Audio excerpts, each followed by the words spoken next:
எல்லோருக்கும் வணக்கம். வீட்டில் இந்த அவரைக்காய் ரொம்ப நாள் சும்மாவே இருந்ததுன்னு சொல்லிட்டு அதை நல்லா பொடியாக கட் பண்ணி ஒரு குக்கரில் மாற்றிட்டு கூடவே ஒரு 50 கிராம் சிறுபருப்பை எடுத்து நல்லா வாஷ் பண்ணிட்டேங்க. வாஷ் பண்ணி அதையும் அந்த அவரைக்காய் கூட சேர்த்துட்டு கொஞ்சமாக உப்பு, கொஞ்சமாக பெருங்காயத்தூள், இந்த பருப்பும் அவரைக்காவும் வேகிற அளவுக்கு அது முங்குற அளவுக்கு கொஞ்சமாக தண்ணி சேர்த்துட்டு இதை விசில் போட்டு ஒரு 3 விசில் வச்சுட்டேன் மூடி போட்டு.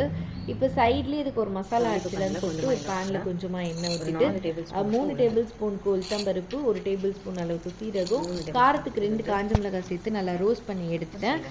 சைட்லேயே ஒரு 2 தேங்காய் பத்தியை நல்லா துருவி வச்சுருந்தேன். அது கூட நம்ம ரோஸ்ட் பண்ண இந்த பருப்பு காஞ்ச மிளகாவையும் சேர்த்து அரைச்சி நல்லா ஒரு பேஸ்ட் மாதிரி எடுத்து வச்சுட்டேன். அதுக்குள்ளே பக்கத்துலேயே பார்த்திங்கன்னா நம்ம அவரைக்காவும் பருப்பும் சூப்பராக வெந்திருந்தது. நம்ம அரைச்சி வச்சு இந்த பேஸ்ட்டை வந்து அந்த அவரைக்காய் கூட சேர்த்து நல்லா மிக்ஸ் பண்ணி விட்டுட்டேன். சரி, இதுக்கு தாளிப்பு பண்ணலான்னு சொல்லிட்டு கொஞ்சமாக ஒரு பேனில் வந்து எண்ணெய் ஊற்றிட்டு கடுகு கருவேப்பிலை போட்டு நல்லா தாளிச்சிட்டு இந்த அவரைக்காய் கூட வந்து தாளிப்பையும் சேர்த்தாச்சு. இது கூட லாஸ்ட்டாக வந்து 1 டேபிள் ஸ்பூனுக்கு நெய் சேர்த்துட்டு ஒரு 2 நிமிஷம் வந்து அது கட்டியாகிற அளவுக்கு கொதிக்க வச்சுட்டு அதை வந்து மூடி போட்டு மூடி இறக்கி வச்சுட்டு செம்மையாக இருந்தது. சுடு சுடு சாப்பாட்டுக்கு இந்த அவரைக்காய் கூட்டை போட்டு சாப்பிட்டப்போ சூப்பராக இருந்தது. அவரைக்காய் மட்டும் இல்லை, எல்லா கூட்டுக்குமே இதே மாதிரி ட்ரை பண்ணுங்கள், சூப்பராக இருக்கும். மறக்காமல் நம்ம சேனலுக்கு சப்ஸ்கிரைப் பண்ணுங்கள், லைக் பண்ணுங்கள். தேங்க்யூ.